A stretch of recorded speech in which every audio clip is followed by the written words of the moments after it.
to the house of Jacob, and the people, meaning us, shall take and bring them, meaning Esau and the other nations, that's the them, to their place, and the house of Israel shall possess them in the land of the Lord Yahweh for servants and handmaids, and they shall take them captives, whose captives they were, and they shall rule over their oppressors, man. Our oppressors are Esau. Said we're gonna rule over them, you know. And we patiently wait on that day, man. We patiently wait because that's worth waiting for. If you're gonna, what we doing is work, you know, being separated from this world, it's worth it, man. Knowing in the end that you're gonna inherit a kingdom, man. You're gonna inherit slaves. I'd rather suffer now and laugh later than to be laughing now and in the end you be destroyed. You know? The old saying, he that laugh last, laugh louder, man. And that's gonna be the nation of Israel, man. And it says back in 2nd Ezra 9:2, it says, then shalt thou understand that it is the very same time wherein the highest will begin to visit the world that he made. When you go into visit, that means punish. And at very same time, man, Yahweh is beginning to punish the world that he made and the inhabitants, man.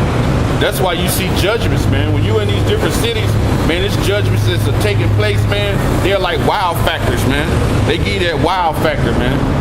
So I let you know, man, the judgment of the Lord, man, hey, it's crucial, man. It's crucial, man. You know? And it says, then thou shalt understand that it's the very same time that the highest will begin to visit the world which he made. And before he visits the world that he made, he's what? He's sending the men out on the highways and byways to push the word, man. You know? It says, therefore thou shalt be seen earthquakes and uproars of the people in the world, man. So that's what you have going on now. You got different earthquakes that are constantly happening every day, man. You know, and they're getting worse and worse. They're getting higher on the Richter scale, man. You know, they're getting worse and worse daily. You got volcanoes that are studying erupting constantly, man. That's the power of the Lord, man. You can't escape that, man. You can't escape it when that explodes and that ash comes down miles and miles away, man. You can't escape it, man. Then you got to deal with respiratory issues after the ash is there. Man, that's the power of Yahweh Bashim Yahushai. That's a pestilence, man. You know? So we seeing more and more floods, you know, more and more civil unrest. You got the situation in Brazil where there's no gas, which that's gonna cause some kind of sedition because they have no way of moving around. Because when you don't have gas, then what's gonna happen? The actual trucks are not gonna bring the food. And once you don't have food, you have famine. So them not having gas is a part of a famine, man. So it says, therefore, when there shall be seen earthquakes and uproars of the people in the world, then shalt thou well understand that the Most High spake of those things from the days that were before thee, even from the beginning, man. And he spoke of these things, man. You know? The Lord spoke of these things. So what we're doing, we're actually playing like in a movie, man. When somebody give you a role to play, you know, you basically practice the role, then you try to come out and you put it on film. So we all been given a script to play, right? Whether we have been given the script to play the wicked or the righteous, we all have a script that we're playing. Once the script is over, then the Lord is going to bring destruction. That's all we doing right now, man. We playing like it's a movie. This is like a real life, real time movie we're playing. You know? That's why you have when they create them shows, they call it reality TV, because this is real time. This is a real time movie with the inhabitants of the earth, man, with the wicked rulers, and the righteous people of the Lord are suffering. This is a movie we're in, and soon the movie is going to be at the end. This is not going to be one of those movies where Esau is at saving the world and at the top. This movie is going to end in the destruction of the whole nation of Esau that's in America, man, in the destruction of Esau as a whole when we come back out of the ships, man. The whole nation, man, about to be taken down. And it says, verse 5, for like as all is made in the world have a beginning and an end, and the end is manifested, man. So the end is manifested, meaning it's going to be revealed. Through what? The prophecies, man. That end will be revealed through the prophecies, man. So the end is of a certain age. Esau, you have Esau, let me get this scripture. Because Esau is ruling right now.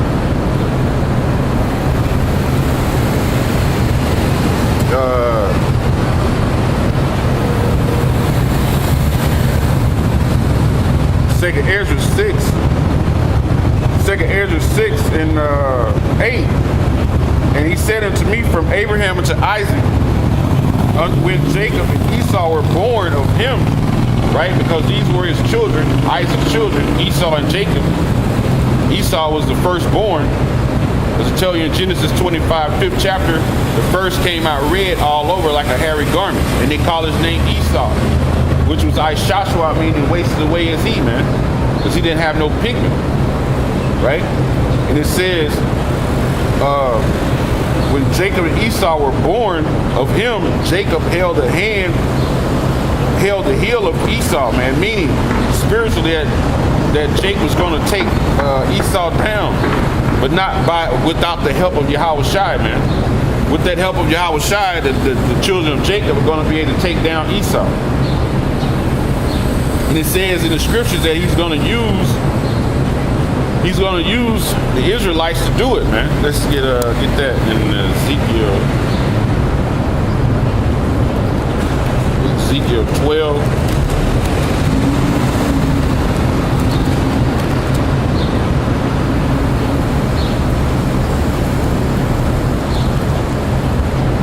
No, Ezekiel,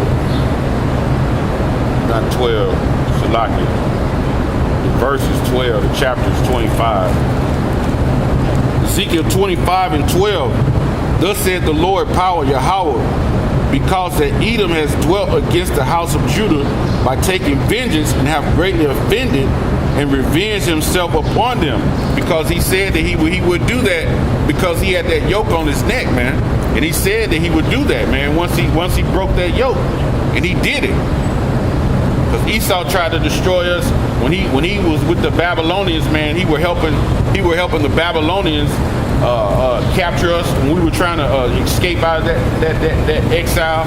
Esau would always be right there to snitch us out, basically.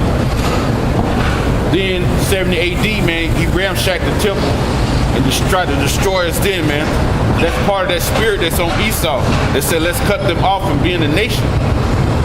You know? And it says, he has revenged himself on us, and then he did it in doing 15 to 1600s. He avenged himself on the nation of Israel. The southern tribe, the southern kingdom, and he did it on the northern kingdom, man. Because Esau came over here and did a number on Gad too, man. They came over here and did a hell of a number on Gad, man. Gave them smallpox, man. Killed them off, brought them into slavery, brought them from the States and took them back to Spain. You know? Because I seen a girl one time, man, she looked Native American Indian, man. And then she was like, no, I'm one of the original Spaniards. I'm from Spain. But, man, I'm looking at her like she don't understand that her people were taken into captivity from America back to Spain. She didn't understand it, you know? But it says, Ezekiel 25 and 12, thus said the Lord Yahweh, because that Edom is the Hebrew word Adawam, meaning red, have dwelt against the house of Judah, right? Yahweh, by taking vengeance and have greatly offended and revenge himself upon him.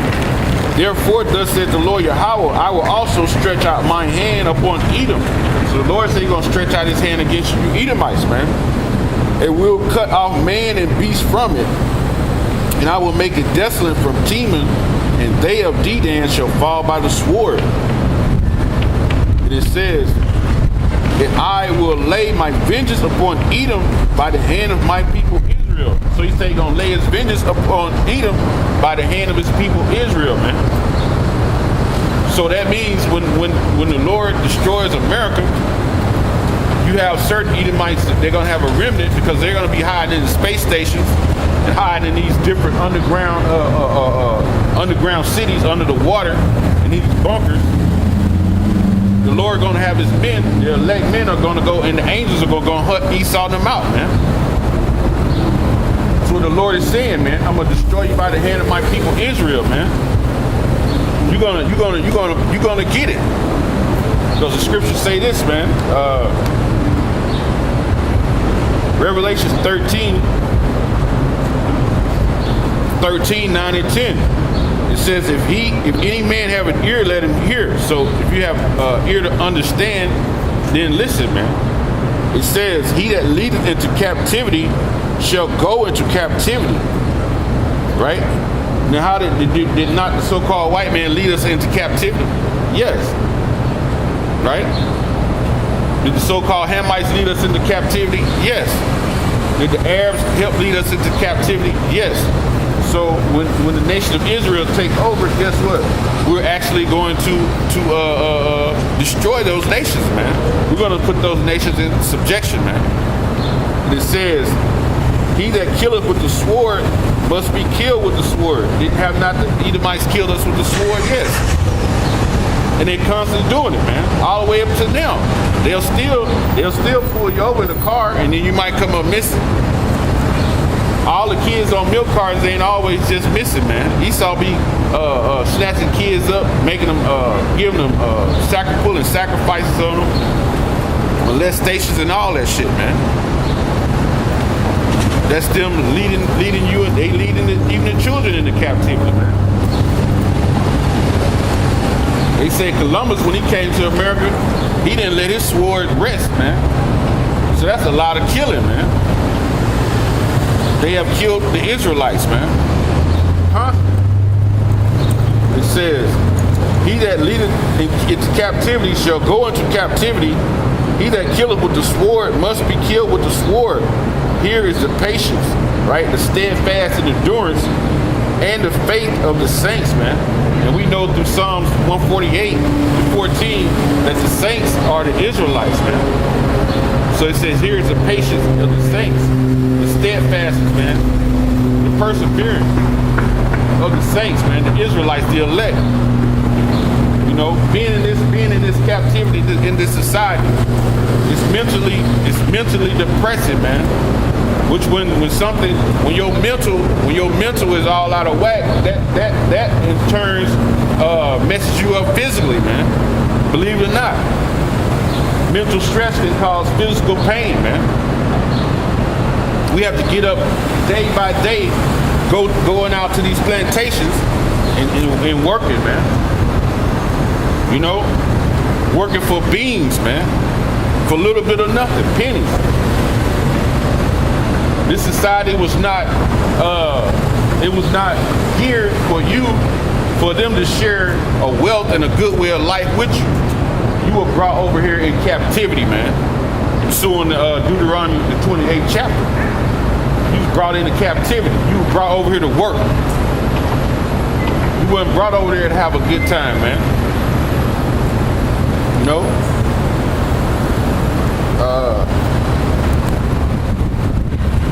Let me read that Ezekiel again. I don't know if I finished it. It's locked in. It says, Ezekiel 25:13, therefore thus saith the Lord Yahweh, I will also stretch out my hand upon Edom, and will cut off man and beast from it, and I will make it desolate from Teman, and they of Dedan shall fall by the sword. And I will lay my vengeance upon Edom by the hand of my people Israel, and they shall do in Edom according to my anger. They said we're going to do unto Edom according to the Lord's anger, man. That's telling me, the scripture's telling me right there, that the anger that we can put forth to Esau ain't even, it's nothing. That's a low level anger. Because you got to remember, a lot of us only been here 15, 20, 30, 40, 50 years, right? So we only see what we see. And then every generation that comes now, the way Esau has got everything going, he's making it seem like everybody's cool. So you have that younger generations really don't know the severity of what Esau done to our nation. But you have old jakes that know, but they have that Stockholm syndrome, man. We don't know about when we were here before, because a lot of people don't understand reincarnation, so we don't understand when we were here before and when we were here generations before, what happened to us, man. Only the Lord knows that. So the Lord's anger towards Esau is going to be great. It's going to be his anger put on us, man, from everything he's done all the way back, you know. It says, and I will lay my vengeance upon Edom by the hand of my people Israel, and they shall do in Edom according to my anger and according to my fury, man. So the Lord is enraged, man. He's enraged right now, you know.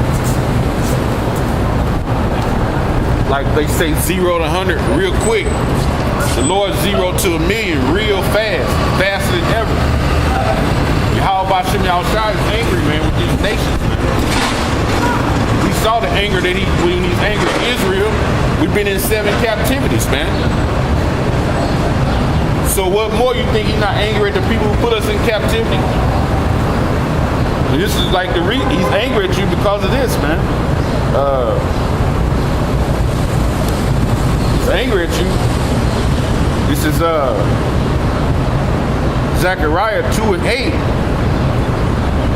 It says, for thus said the Lord of hosts, after the glory have he sent me unto the nations which spoil you.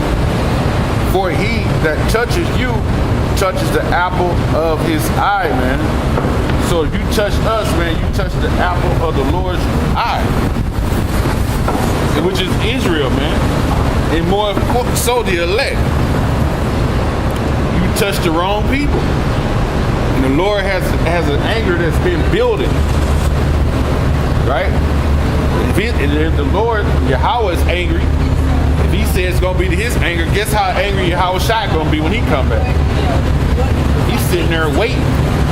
So you know he's going to be extra angry also. Then he's going to put that spirit on the angels and the elect men to be just as spirit. So it's a bad time coming for you Edomites, man. It says, Ezekiel 25:14, and I will lay my vengeance upon Edom by the hand of my people Israel, and they shall do in Edom according to my anger and according to my fury, and they shall know my vengeance, says the Lord Yahweh. And y'all gonna know that when we come down on y'all, man, you're gonna know that it's the Lord, man. We're gonna put it on y'all spirit to know that this is the Lord's anger. Like I said, the anger that we put forth, it ain't even, hey man, it can't even compare to the anger of the Lord, man. For him to put his anger on us, man, we're gonna be like El Gabar used to say, we're gonna be like souped up lawnmowers, man. You know, in that day, man. Back in Ezra's, second Ezra's 6 and 8, it says, and he said unto me, from Abraham unto Isaac and Jacob and Esau were born him, Jacob's hand held first the heel of Esau. Like I said, that's symbolic of us bringing Esau down with the help of Yahweh Shai, man. Because you're going to need the help of Yahweh Shai. Because Esau has a military arsenal that the average common man can't go against, man. Yeah, you might have an AK or a little 22 or 357. Esau got microwave guns, man. That he could stand on one end of the avenue and turn a microwave gun on, and it'll heat your insides up. It'll cook you from the inside out.